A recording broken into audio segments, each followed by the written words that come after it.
Have you ever noticed how one small misstep can change everything after 65? A loose rug, a slippery floor, or even stepping off a curb can turn into a dangerous fall.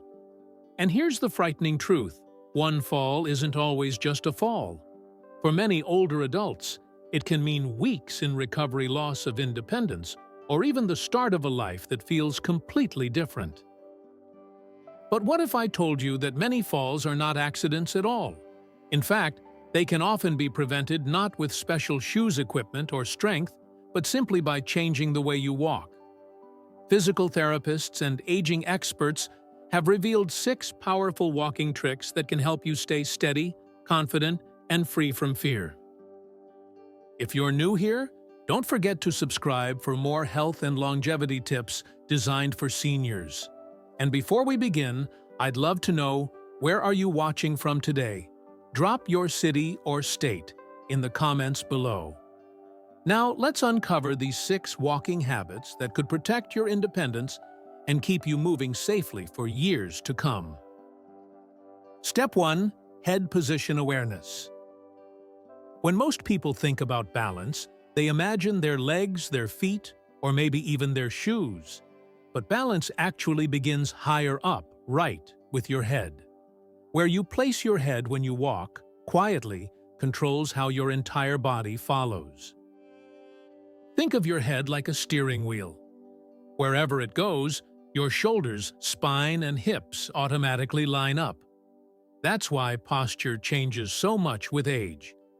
If your head is tilted down too often, your body begins to collapse forward without you even noticing. Now here's the tricky part. Many older adults naturally look down when they walk, and it makes sense. You want to see what's right under your feet. You want to avoid tripping over something small. But here's the hidden danger: when your head constantly points down, your chest caves, your shoulders hunch, and your back rounds. All of that shifts your center of gravity forward. Instead of standing tall, you begin leaning into your steps. And leaning creates instability. Ironically, trying to be cautious by looking down too much actually makes you more likely to fall. Physical therapists recommend a very simple adjustment called the 20-80 rule. It works like this: keep your head up and your eyes looking forward 80% of the time. Then only glance down with your eyes 20% of the time. Just enough to stay aware of your steps. Imagine walking down your hallway at home. Instead of staring at the floor tiles, try lifting your gaze 10 to 15 feet ahead. See the wall at the end or a piece of furniture in the distance. Let your eyes guide you there. By doing this, your neck straightens, your spine aligns, and your steps instantly feel steadier. I once spoke with an older gentleman named Harold. At 77, he often found himself shuffling slowly through his kitchen aisles, glued to the ground.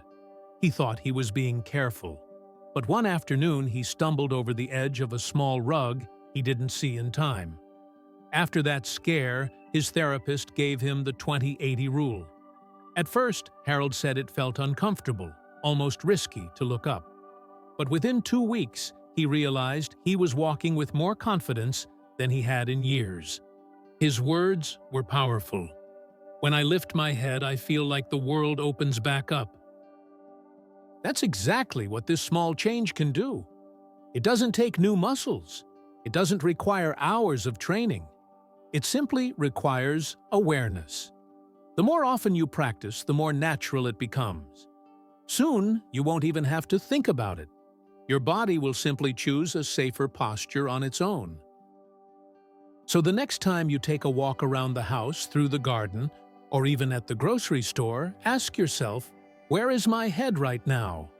Am I leading with fear, eyes locked on the ground? Or am I lifting my gaze forward, letting confidence guide my steps? I'd love to hear from you. Do you often catch yourself looking down when you walk?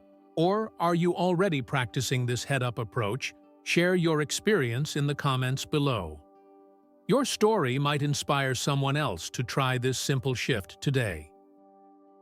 By remembering that your head acts like the steering wheel of your body, you take back control of your balance. And that first step toward awareness is also your first step toward safer, steadier walking. Step 2. Arm swing rhythm. When you think of walking, what comes to mind first? Probably your legs. After all, they're the ones moving you forward. But here's something most people overlook. Your arms play just as important a role in keeping you steady. Your arms act like natural stabilizers. Every time your right leg moves forward, your left arm should swing forward too, and vice versa. This cross-pattern movement creates a rhythm that your body has known since childhood. It's built into your nervous system, and it works like a quiet balancing tool with every single step you take. But as we grow older, this rhythm often begins to fade. Why? Sometimes it's stiff shoulders from arthritis. Sometimes it's because we're always carrying a bag, a cane, or even just keeping one hand tucked in a pocket. But the biggest reason is fear. When people are afraid of falling, they often tense up. The body stiffens, the chest tightens, and the arms stop swinging. The problem is that this stiffness doesn't make you safer. It actually throws you off balance even more. I remember meeting a woman named Clara, age 74. After a fall in her driveway, she started walking like she was bracing for the next accident. Her arms stayed tight by her sides, almost frozen. She thought this made her stronger, like she was holding herself together.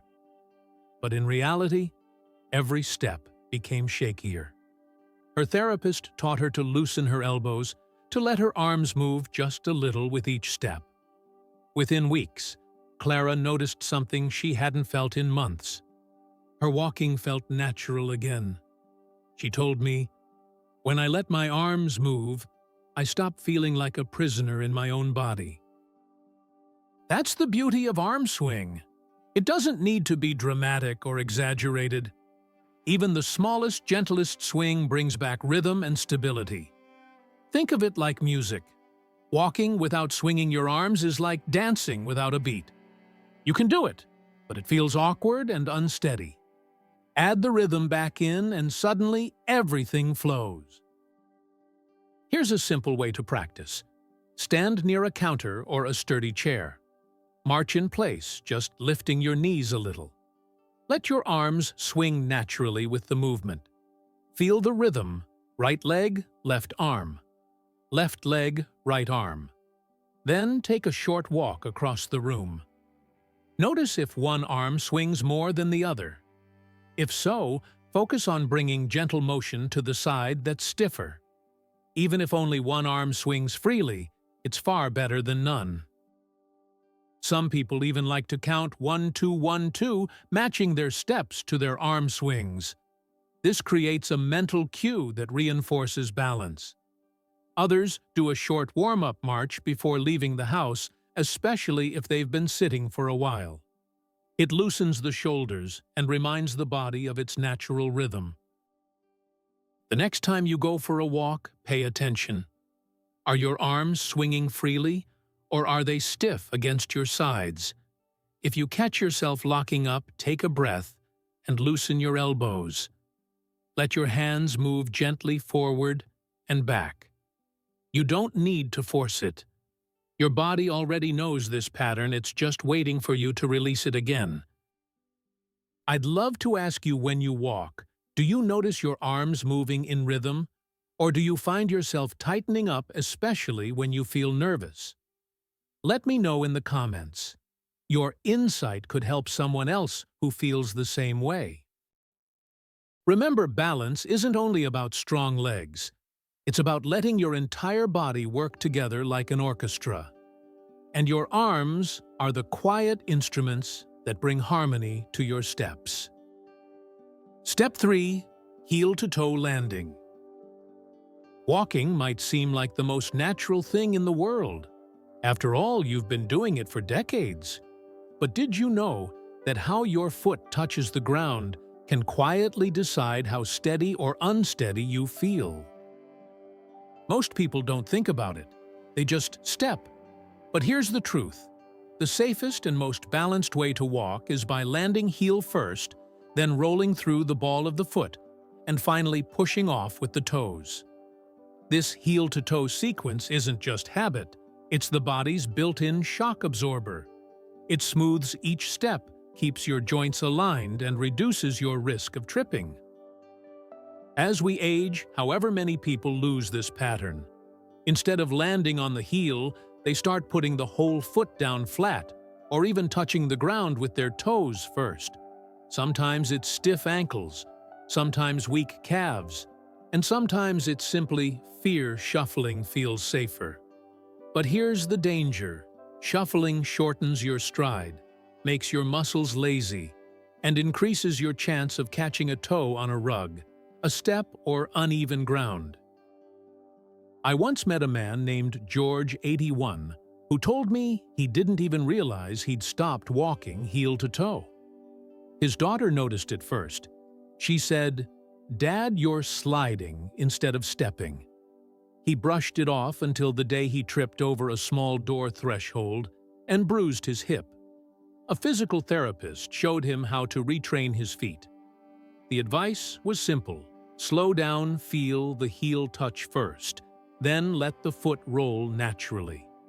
Within weeks, George said he felt more grounded. He laughed. "I never knew walking could feel this secure again." That's the power of a simple correction, and you can practice it at home today. Choose a safe spot, maybe your hallway or kitchen floor. Take slow steps. Focus on feeling your heel make first contact. Then notice how your foot rolls forward, and finally, how your toes push off. Don't overthink it. Don't force a big stride. Just allow the movement to happen gently, one step at a time. Some people find it helpful to walk barefoot on a towel or carpet. That soft texture gives instant feedback you'll feel whether your heel really touches down before the rest of the foot. At first, it may feel awkward, especially if you've been shuffling for years. But remember, your body knows this pattern. It's been with you since childhood. You're not learning something new, you're simply reminding your muscles of what they already understand. Another small tip: try practicing when you're fresh and not in a hurry. If you're rushing, old habits will take over. But in calm moments, like walking to the kitchen for your morning coffee, you can train your body to return to its natural rhythm. So here's my question for you.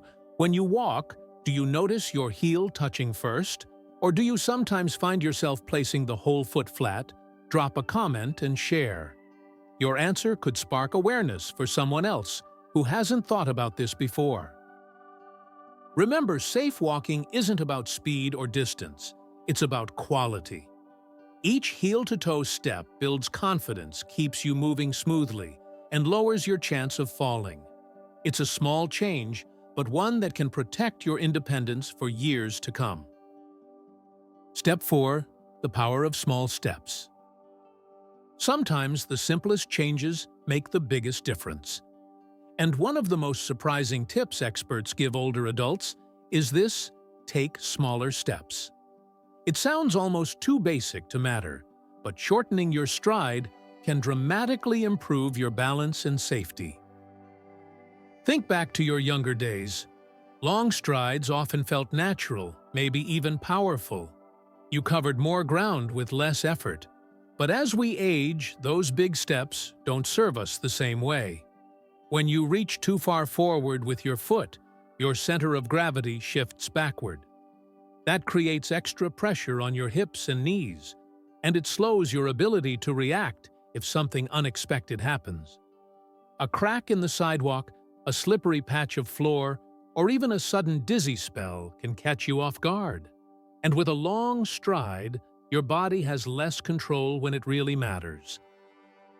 Smaller steps, on the other hand, keep your weight centered.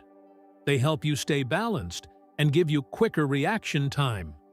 Instead of dragging or catching a toe, you're more likely to lift your feet properly. And if you use a cane or walker, shorter steps make it easier to move the device in rhythm with your body. No overreaching, no pulling yourself off balance. Let me share the story of Ruth, age 79. She always prided herself on walking with confidence, striding quickly through her neighborhood. But one day, she nearly fell when her foot caught on an uneven bit of pavement. Her therapist suggested she practice smaller, quicker steps. At first, Ruth resisted. She thought it would make her look weak or slow. But then, she tried it. Within a few days, she noticed her steps felt lighter and more controlled. She told me, "It's like my feet finally keep up with me instead of fighting against me." Here's a simple practice you can try at home. Walk across a room while counting how many steps you take in 10 seconds. Then walk again, but this time consciously shorten your stride and let your steps be quicker. Count again. If the number goes up, that means your steps are smaller, and that's a good sign. It means your body weight is staying closer to your center instead of reaching too far out. Another easy method is to imagine walking on stepping stones close together. Each stone is just a little in front of the other. This picture in your mind helps you naturally shorten your stride without even thinking about it. And here's something encouraging: smaller steps don't mean slower walking. In fact, they often make you more efficient. Your body expends less energy correcting wobbles, and your stride feels smoother.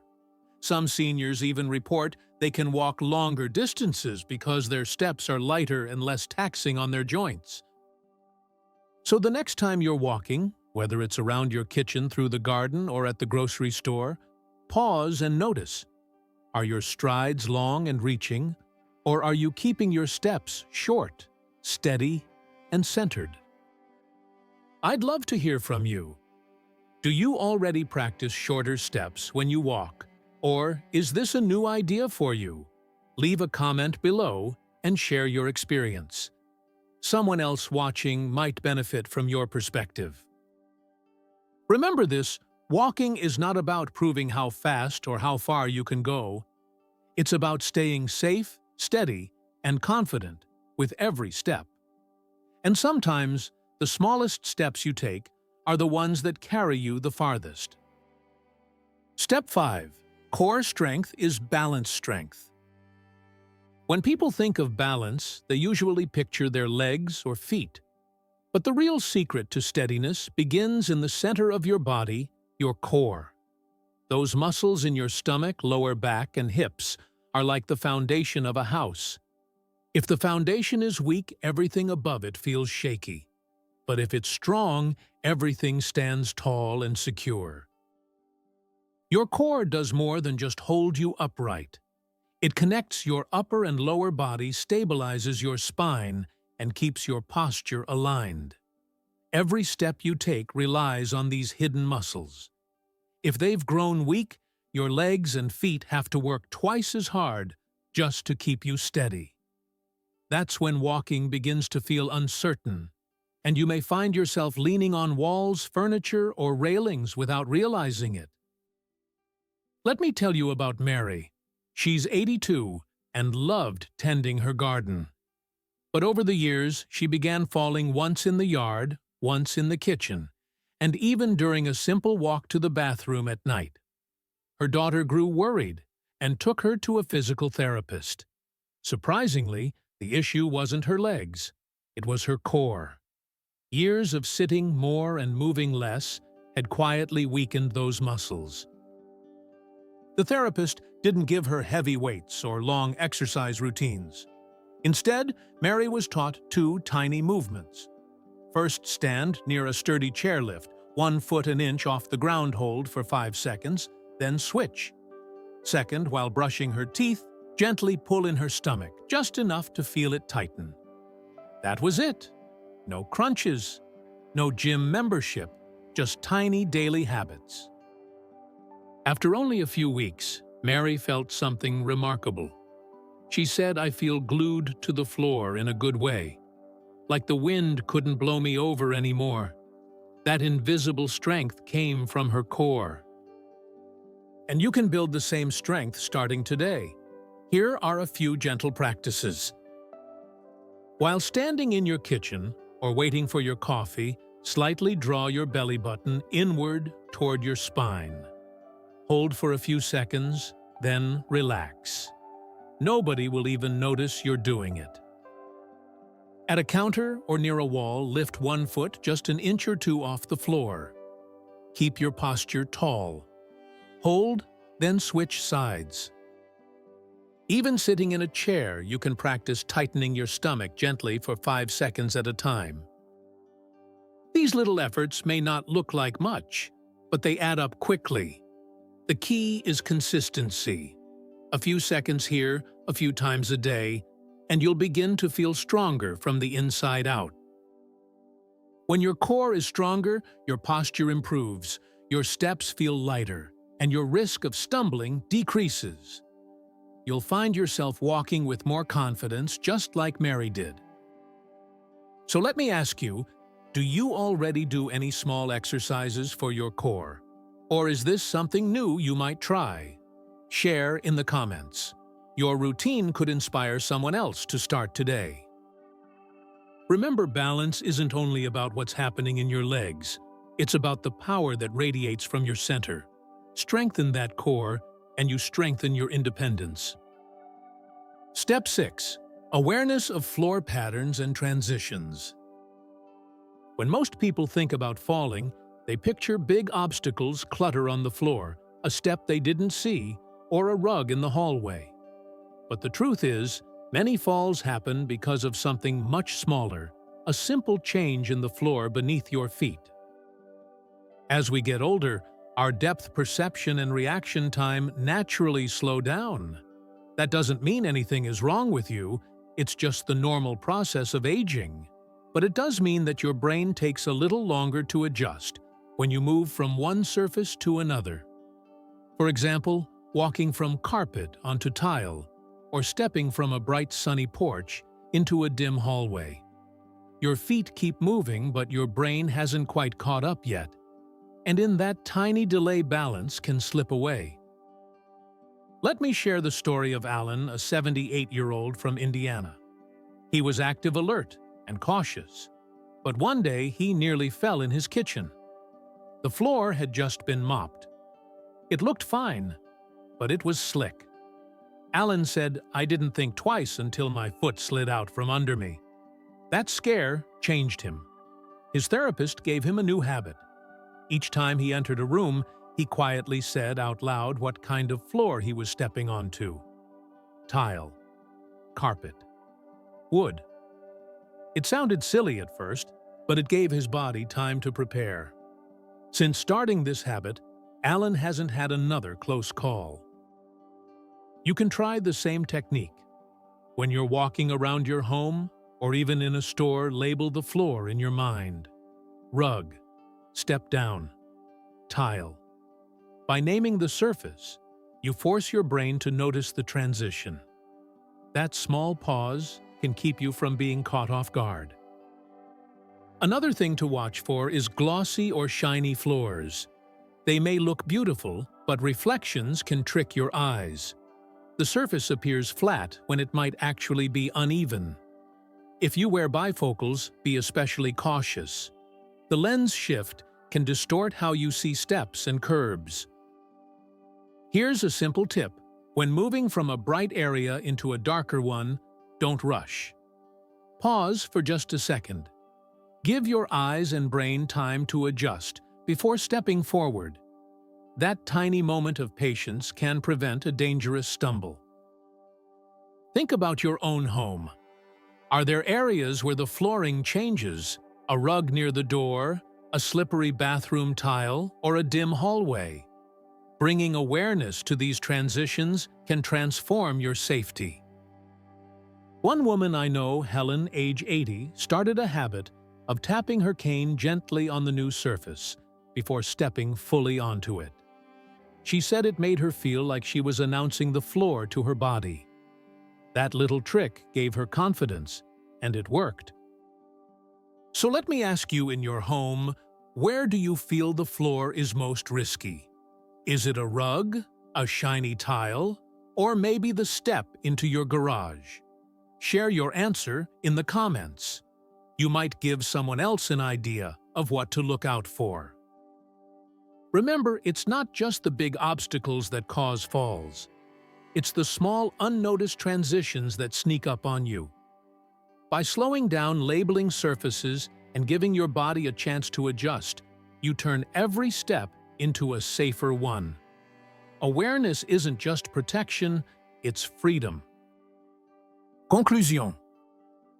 Now, you've discovered 6 simple yet powerful habits that can transform the way you walk, keeping your head lifted, letting your arms swing with rhythm, landing heel to toe, choosing smaller steps, strengthening your core, and staying alert to floor changes. None of these require expensive equipment or hours of training. They are small shifts, tiny choices that build safety and confidence one step at a time. But here's the truth. The hardest part of growing older is often not the physical challenges, but the fear that comes with them. The fear of falling. The fear of losing independence. That fear is heavy, and it can hold you back from living fully. Yet by practicing these 6 habits, you take control. You remind your body how it was always meant to move. You begin walking not with fear, but with purpose. So ask yourself today, which of these habits will you try first? Will you practice keeping your head up, or maybe work on heel-to-toe steps across your kitchen floor? Share your answer in the comments below.